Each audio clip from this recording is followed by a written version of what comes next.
Welcome to my exhibition Timeworks. The title comes from the first ever land art exhibition, Earthworks, in 1968. Back then, land art often involved shifting large amounts of earth with heavy plant machinery. My version was rather more subtle. One of my favourite quotes from performance artist Marina Abramovich is when she said, "It's when you work with almost nothing, that's the real thing." These works were made with almost nothing, just natural pigments in a wild setting. This series was born out of my interest in the ancient cave art hand stencils. I was fascinated by these messages left tens of thousands of years ago, and got to thinking, what will our generation leave behind? We all know we're damaging the world that our future ancestors will inhabit, so these works are non-permanent, made of natural materials, and will disappear in the near future.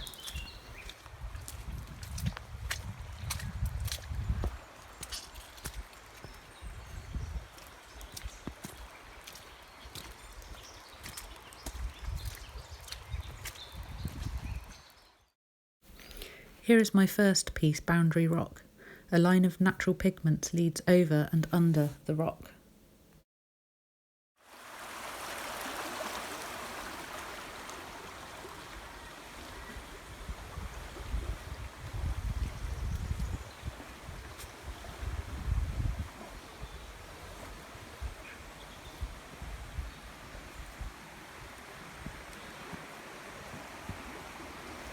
Underneath there's a tiny excavation site. This relates to time. As ancient human remains are excavated, layers of time are removed to reveal what is underneath. These little men are digging at a version of my skin to see what can be revealed.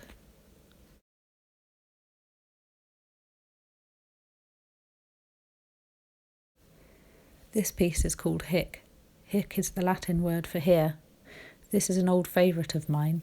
In reply to the ancient hand stencils, I have drawn the palm of my hand on this rock. It is a statement of my presence. This was one of the first pieces of land art I made which really worked. I felt that I had layered myself, my presence, within geological history, and put myself in a place, stating that I am here now. As the piece fades, it emulates my presence, soon to disappear. You can see how the lines mirror the surrounding tree trunks. This helps the work sit comfortably in its surroundings.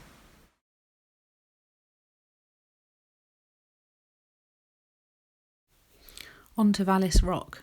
You can see the physical layers of rock that sit above this drawing, the layers of time, hundreds of thousands of years, and by making my mark here at this particular moment, I am layering my presence within this vast expanse of time. These rocks actually once sat on the equator as a Jurassic seabed.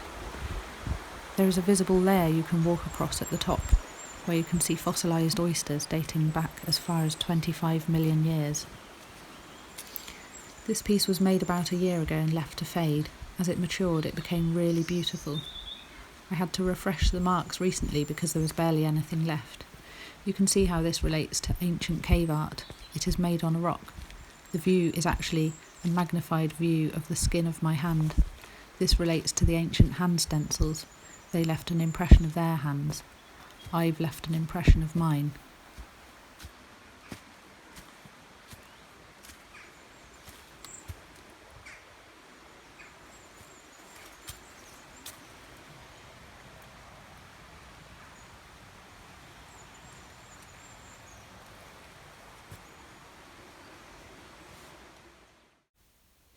Great Beach. I made this piece out of frustration that my burying a painting experiment hadn't worked, and it became an iconic image. The lines are made from charcoal and represent the lines that are visible when you magnify a view of the skin on your hand.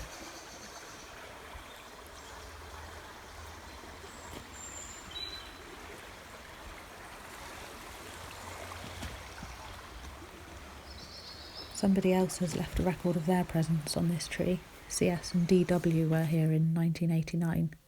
My marks show that I was here today, and they will soon disappear in the rain. There is a little hidden scene going on in a crevice of the rock here, a play on scale. Tiny figures climb the huge fossil-like handprint as though it were a feature of the landscape. Cottle's Cave Rock is a continuation of the lines that run across Great Beach.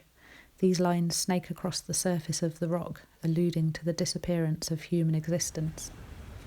You can see how I develop my ideas. I begin with these tiny scale models and then attempt to make large versions of them with my land art. The tiny figures become the real humans as they walk and climb across my huge land art drawings of hand and footprints. People do in fact use this exact spot for rock climbing, scaling the front section.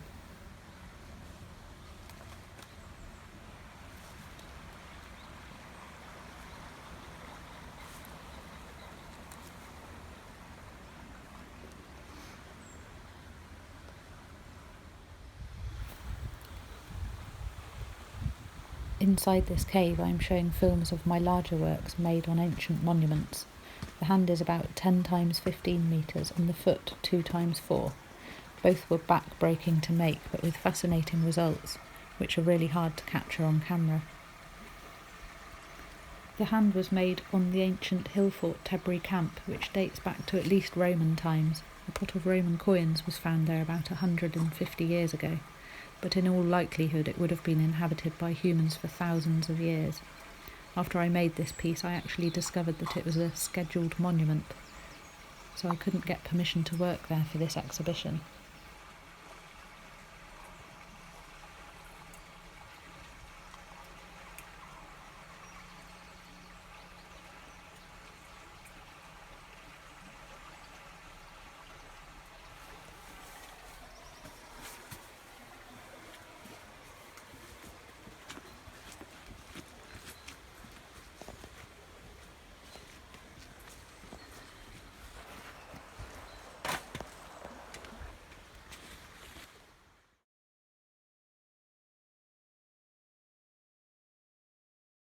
I decided to make my exhibition outdoors because if you frame a representation of land art and put it in a gallery, you lose its context and put it into a new one.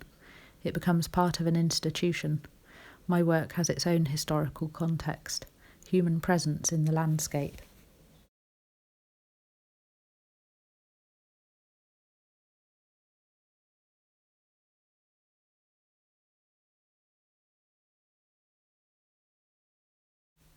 Here we have Tumuli Bank. This is a study of the details on my actual footprint, drawn from a wax cast of my foot. Every line and crease I have drawn is there in reality.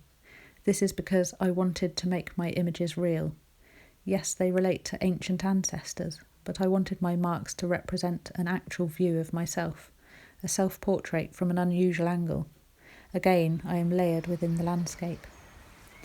This piece was really difficult to make. It began as man manipulating nature, but as I tussled with the natural features of the rock, it became nature manipulating man, initiating a dialogue between the two forces.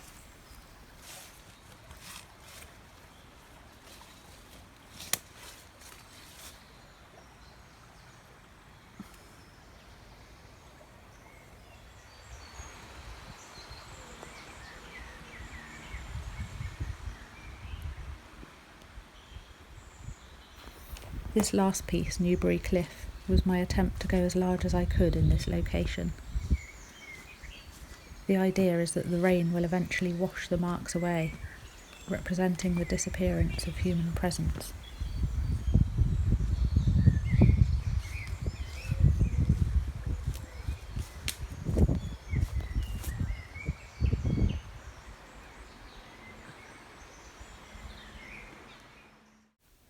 There's a tiny version hidden in a crack.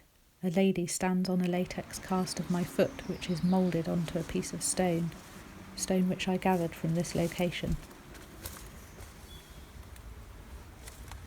The drawing was my attempt to go as large as I could. The diorama is a tiny version, a play on scale.